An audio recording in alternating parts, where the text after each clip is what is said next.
Ladies and gentlemen, you have no idea how good it makes me feel to be here today. It is truly an honor to risk my life before you. An honor. Good evening. Evel Knievel is a 1971 American film starring George Hamilton as Evel Knievel. The story is a biography with fictionalized events of the famed motorcycle daredevil who grew up in Butte, Montana.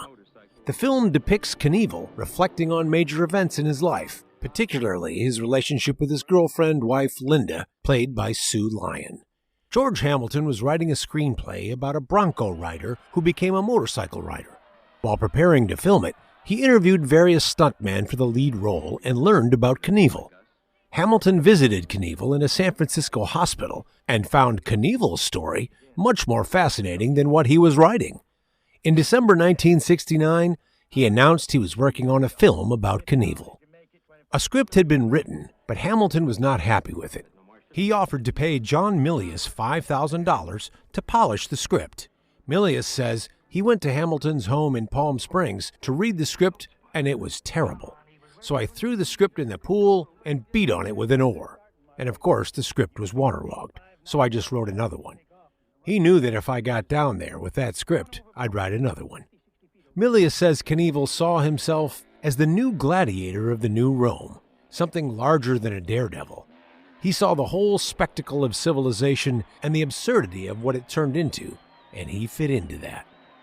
Milius later claimed Hamilton a wonderful guy, totally underrated, a great con man. That's what he really is.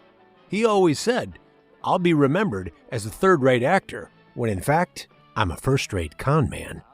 The picture was directed by Marvin J. Chomsky and released on September 10, 1971.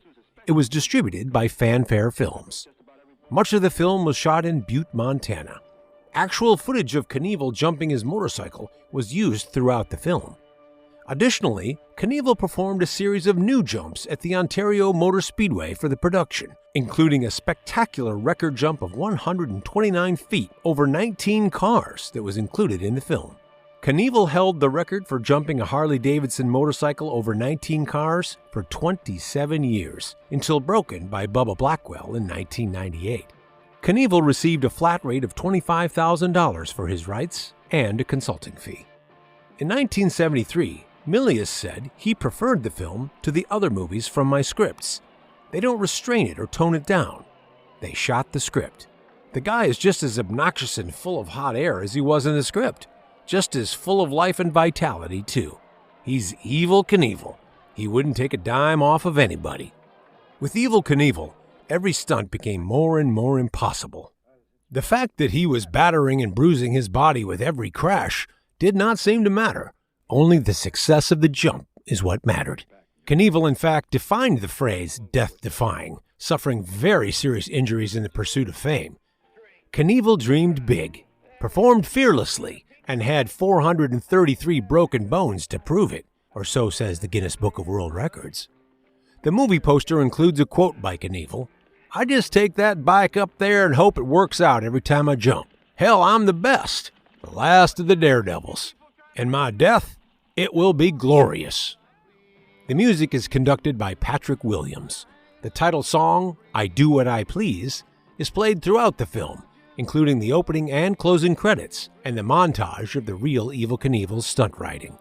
The film has been well received and has made more than $4 million in rentals on a $450,000 budget.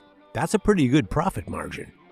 On a personal note, I had the pleasure of working with George Hamilton on the Columbo TV episode Caution, Murder Can Be Hazardous to Your Health in 1991.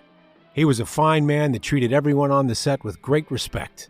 He was a very funny guy with great stories to tell. Until next time, this is Paul Gannis. The popcorn is hot. Enjoy the film. Important people in this country. Celebrities like myself. Elvis. Frank Sinatra. John Wayne. We have a responsibility. There are millions of people that look at our lives and it gives theirs some meaning. People come out from their jobs, most of which are meaningless to them, and they watch me jump 20 cars, maybe get splattered. It means something to them. They jump right alongside of me. They take the bars in their hands, and for one split second, they're all daredevils. I am the last gladiator in the new Rome. I go into the arena and I compete against destruction and I win. And next week I go out there and I do it again. And this time, civilization being what it is and all, we have very little choice about our life. The only thing really left us is a choice about our death. And mine will be